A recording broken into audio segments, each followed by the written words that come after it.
All right. Hello, everyone. I'm Caleb, Hi, I'm Adrian. Hi, I'm Tony. I'm Sierra. and we're doing our magazine analysis project here, our presentation on Canadian Geographic. So, just a little brief synopsis of Canadian Geographic. It is pretty close. If you know National Geographic, it is pretty close in terms of the articles that they put out, the content that they are trying to push out.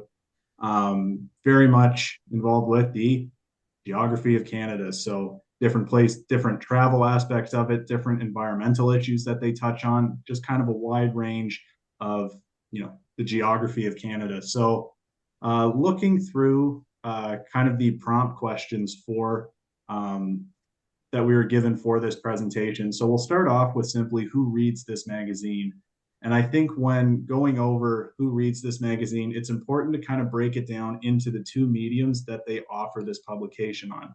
There's the traditional uh, print medium, which is this, I think, is the most recent Canadian Geographic article here or magazine here. And then there's also their online version. And they actually have a bit kind of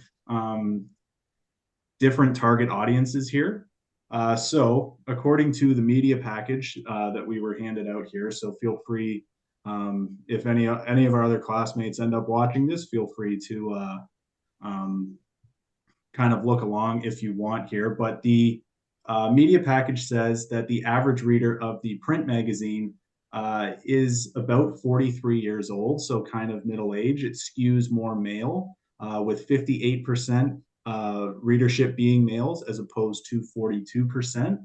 The Canadian Geographic audience tends to be more educated, with its readers largely having university degrees.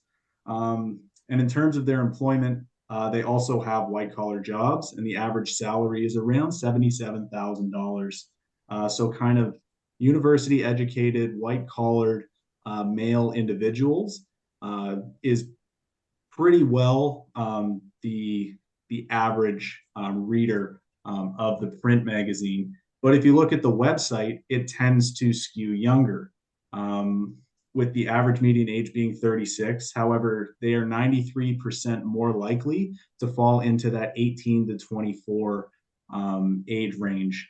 So these demographics, they are supported through articles in the print version.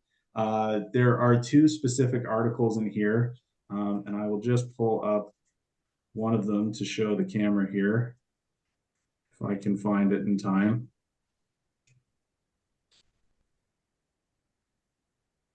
I cannot find it in time. I should have No worries, bookmarked it, Caleb. Take as much time as you need to find it. but but there was specific info. There was two articles that were infographics. One of which was talking about space auras. The other one was talking about Wood Buffalo National Park.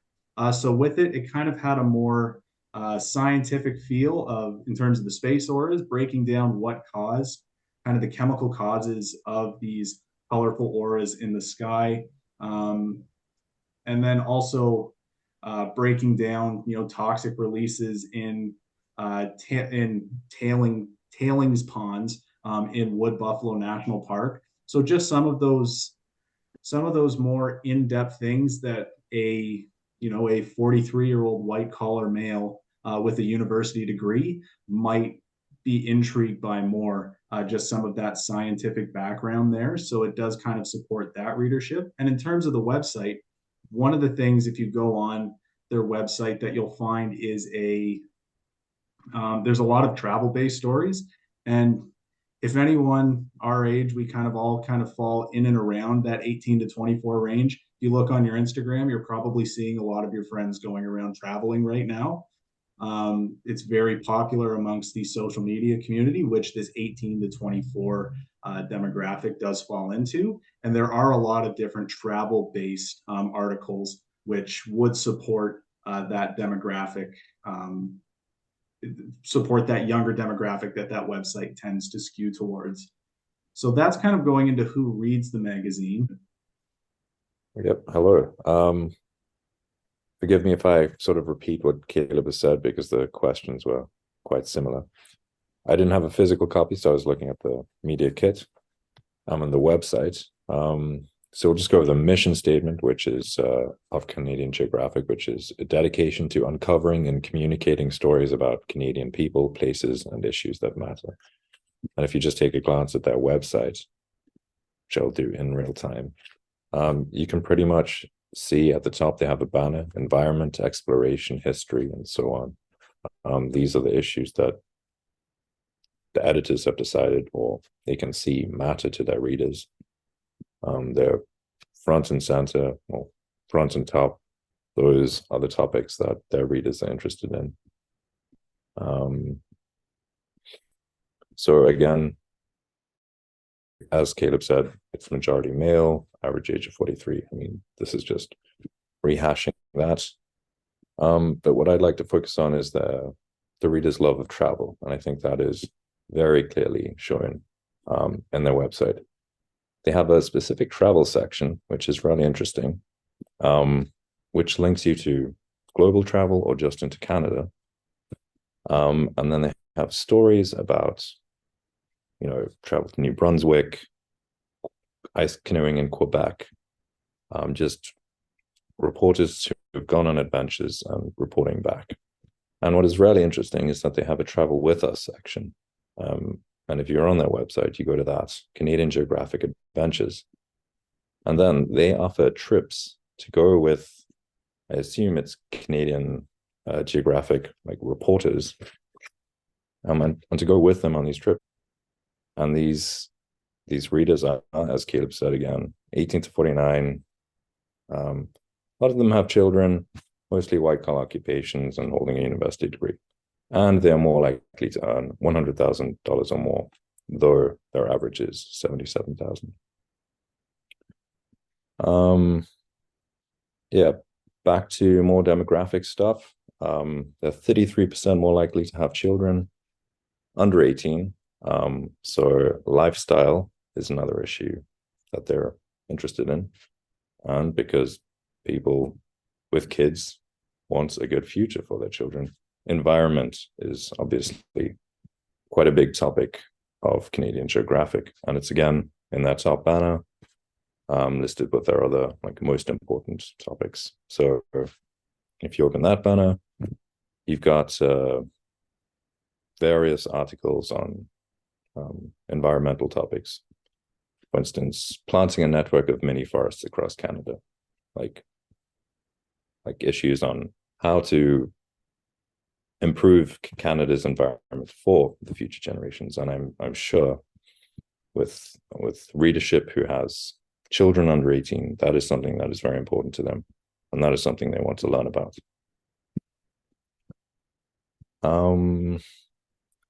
Another thing I thought was super interesting was that the audience is primarily urban. 72% of their readers live in urban areas.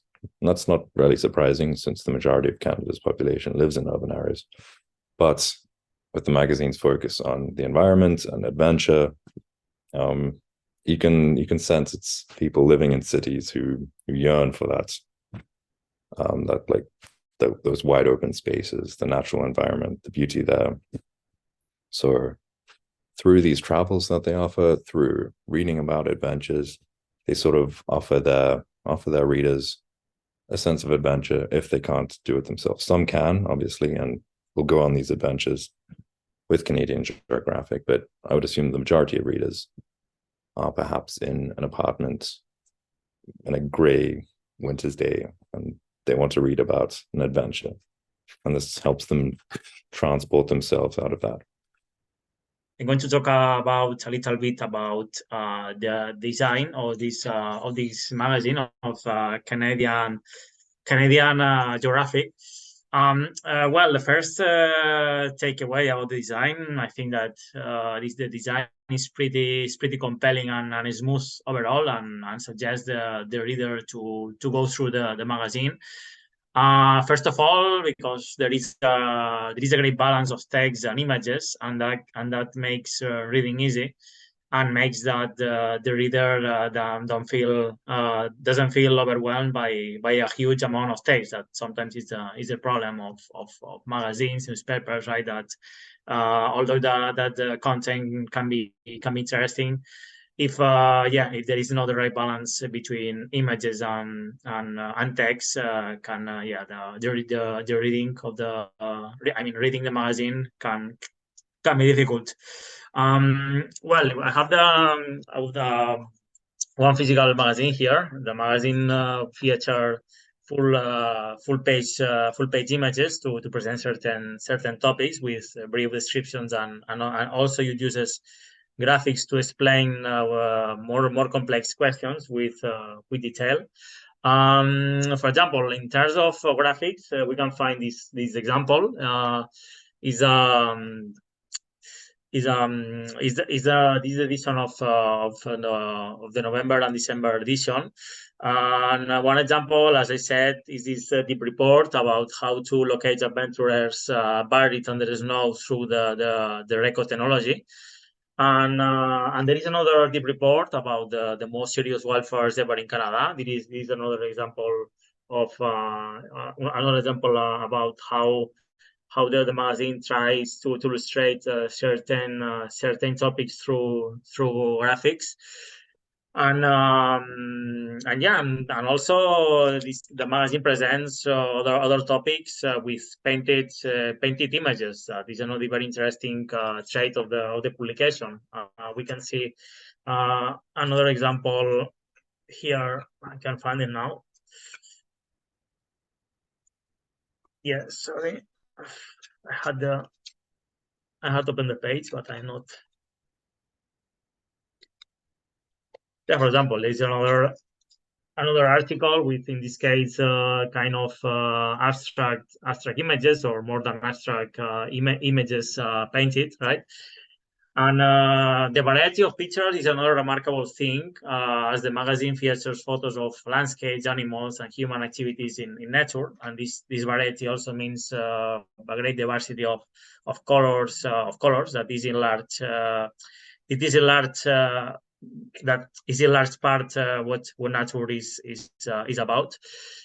There is also a lot of freedom and creativity when it comes to combining text and images. You barely see pages shape in the same way, or at least you don't see the same design in back-to-back topics.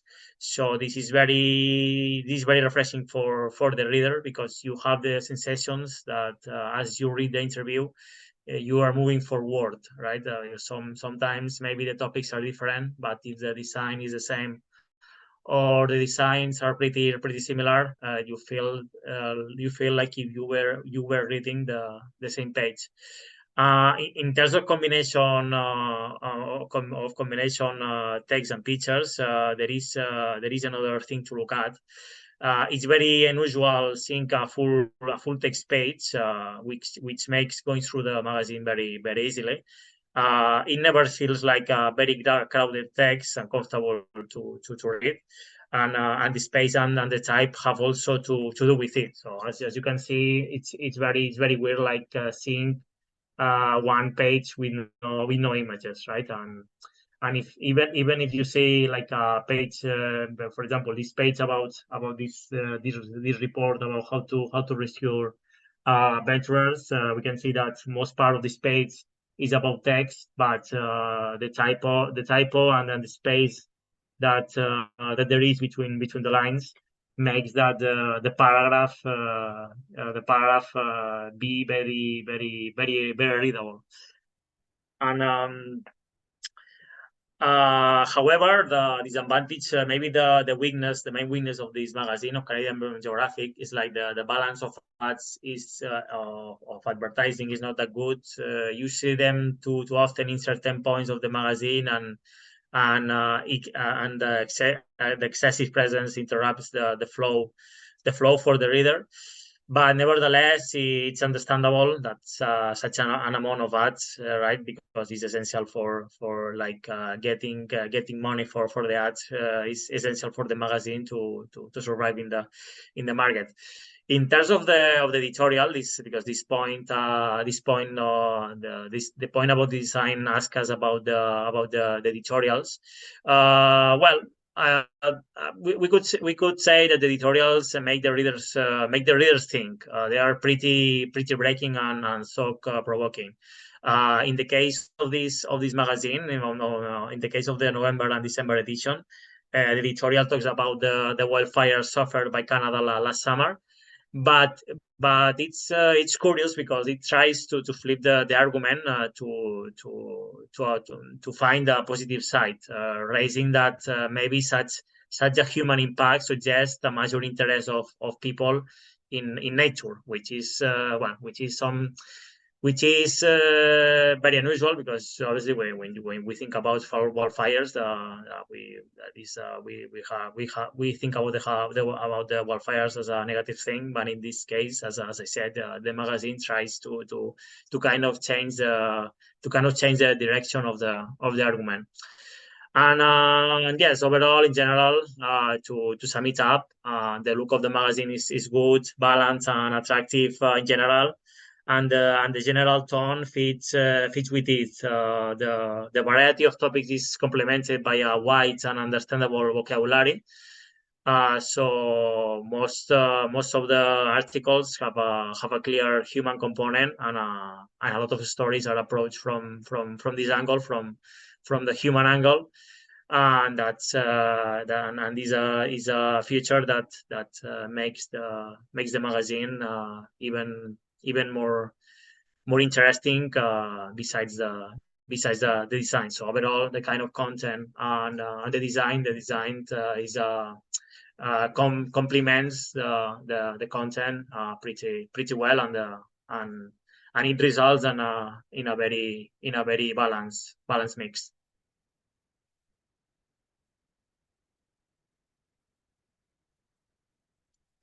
So now, Okay. Yeah. It's my turn. Yeah. So, my question mainly focused on the content that the magazine discussed and how long and short form it was. So this magazine covers a variety of content ranging in short form stories and long form. I was unable to find the exact number of short form and long form stories, but the majority of the work that appears on the site is mainly on like the shorter end. Something that I found really interesting about the website, because I didn't have the physical magazine, is that it does show how long each long each article is. So it'll give you the word count as well as how long it will approximately take you to read it. So the short form articles typically range from about 2 to 10 minutes in length, with a decent number of them being around 5 minutes, just for like a general average. And the more long form content appears in the environmental and wildlife subsections, which are usually around, like, let's say 15 to 20 minutes in length. Those ones are a little bit more far and few between, but when they do publish those types of articles, they are definitely on the longer end. The shortest form of content that I found was in the kids section, which is really great. I think that they provide information for children. It's not usually like anything of it's not as much as a in-depth read as it is for the adults that typically frequent Canadian Geographic, but it does talk a lot about animal facts and animals that are in the Canadian, they inhabit Canada in some way, shape, or form. So something that I think is really cute is that it engages children in 2-minute increments, so they're not getting bored. It has little pictures, little fun facts, little blurbs, but nothing overwhelming. Something that'll get them reading, but nothing that's too crazy. And as far as I can tell, the longest article that I found in regards to long form content is in the environmental section that is called "We Did This. Is There a Way Out of Our Entwined Climate and Biodiversity Crisis or Crises?" which is an amazing title, first of all, mouthful, and that follows suit with the article itself, as it is 23 minutes in length. And when it comes to the sourcing, there's typically about 2 to 3 sources per article, depending on the length, but obviously it's going to have a wider or smaller range depending on the content. So yeah, that's it for content. Super small comparatively to the other questions, but still important, I think. Yeah.